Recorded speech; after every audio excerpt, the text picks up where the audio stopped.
There are 5 tenses in English that trip up almost every learner. And the worst part? You probably don't even realize you're getting them wrong. All right, let's get straight into it. Mistake number 1. Using the present simple when you should be using the present continuous. This is one of the most common mistakes I hear. Let me show you. Imagine you phone your friend and you ask what they're doing.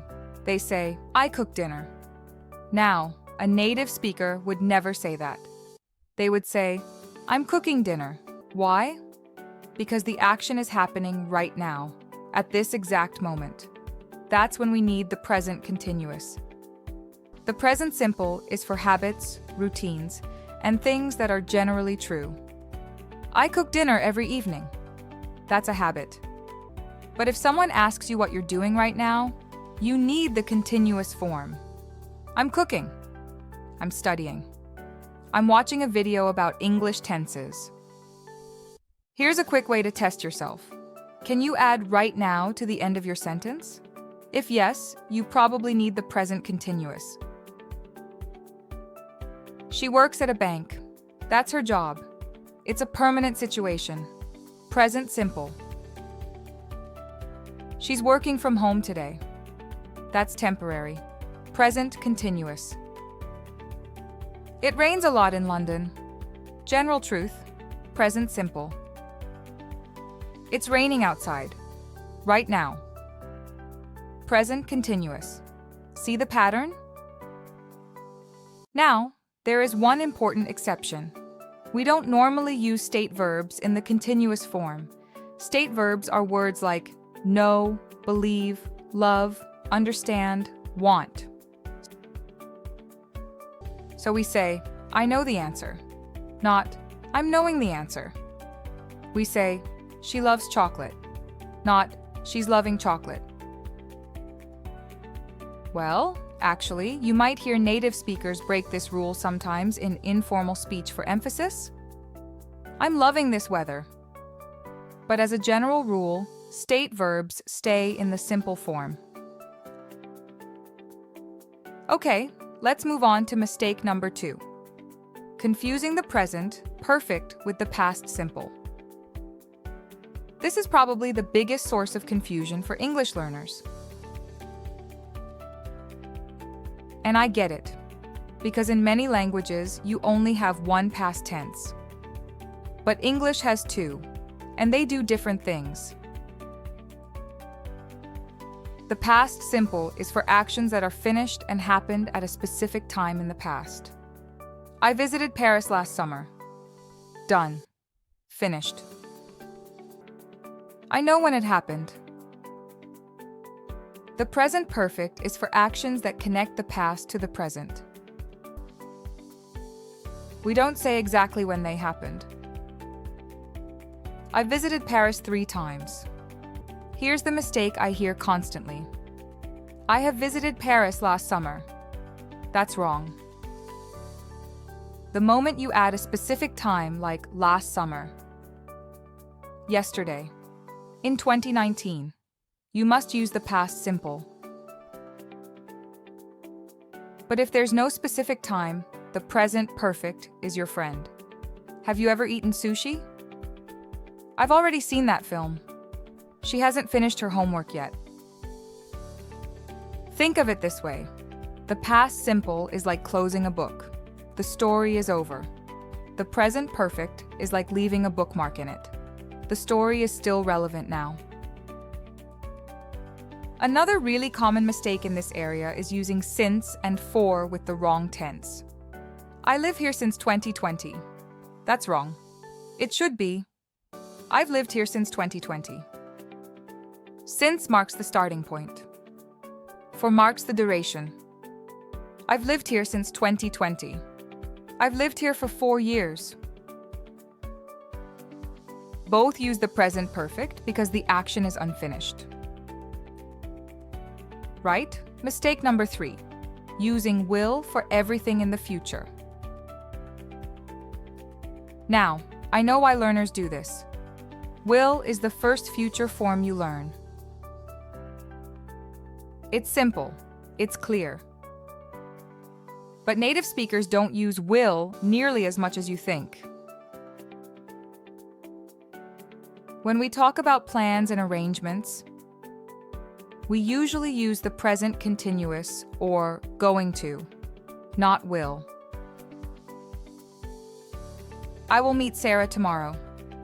This sounds like you just decided it right now.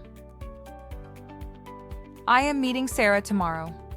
This sounds like it's already arranged. Here's a simple guide.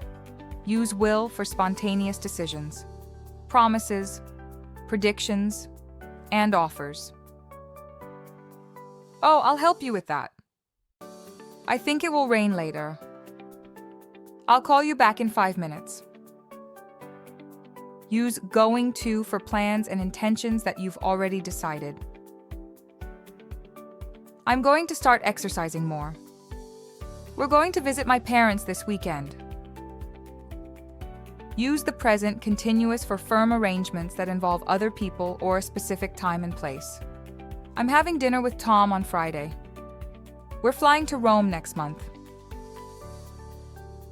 Getting this right will instantly make your English sound more natural. Trust me on that. Okay, mistake number 4. Forgetting to use the past perfect when telling stories. The past perfect is had plus a past participle. I had eaten. She had left. And we use it when we're already talking about the past. And we want to refer to something that happened even earlier. Here's the problem. Many learners just use the past simple for everything. I arrived at the station. The train left. Now, a native speaker would understand you, but it sounds a bit flat. When I arrived at the station, the train had already left. The past perfect shows that the train leaving happened before your arrival. Think of it as a flashback. You're already in the past, and the past perfect takes you one step further back. I was so tired because I hadn't slept well the night before. I brushed my teeth and went to bed. Now, you don't need to use the past perfect in every single sentence about the past. If the order of events is obvious, the past simple is usually fine. Nobody is confused about the order there. But when the order matters and isn't obvious, the past perfect is your best tool for clarity. Let's tackle the 5th and final mistake. Overusing the future perfect and future continuous. Now, this is actually the opposite problem. Some learners, especially at the intermediate to advanced level, start using these tenses everywhere because they want to sound sophisticated. But using them incorrectly just makes your English sound unnatural. The future continuous describes an action that will be in progress at a specific time in the future. This time tomorrow, I'll be sitting on a beach. The future perfect describes an action that will be completed before a certain time. By Friday, I will have finished the project. The deadline is Friday. The project will be done before then. Example: I'm going to the shops later. The mistake is using these when a simple will or going to would work perfectly. Use the future continuous and future perfect when you genuinely need to talk about duration, a specific point in time, or something being completed by a deadline. Don't use them just to sound advanced. All right, let's do a quick recap of all 5 mistakes. Number 1, use the present continuous for actions happening now, not the present simple. Number 2, use the present perfect for experiences and unfinished actions, the past simple for specific pastimes. Number 3, use going to and the present continuous for plans, not will for everything. Number 4, use the past perfect to show the order of past events. Number 5, don't overuse the future continuous and future perfect when simpler forms work better. If you can fix these 5 mistakes, Your English will immediately sound more natural and more accurate. I promise you that.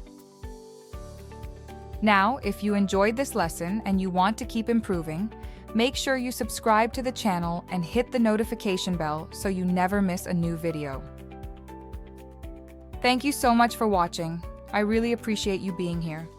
I will see you in the next lesson. Bye.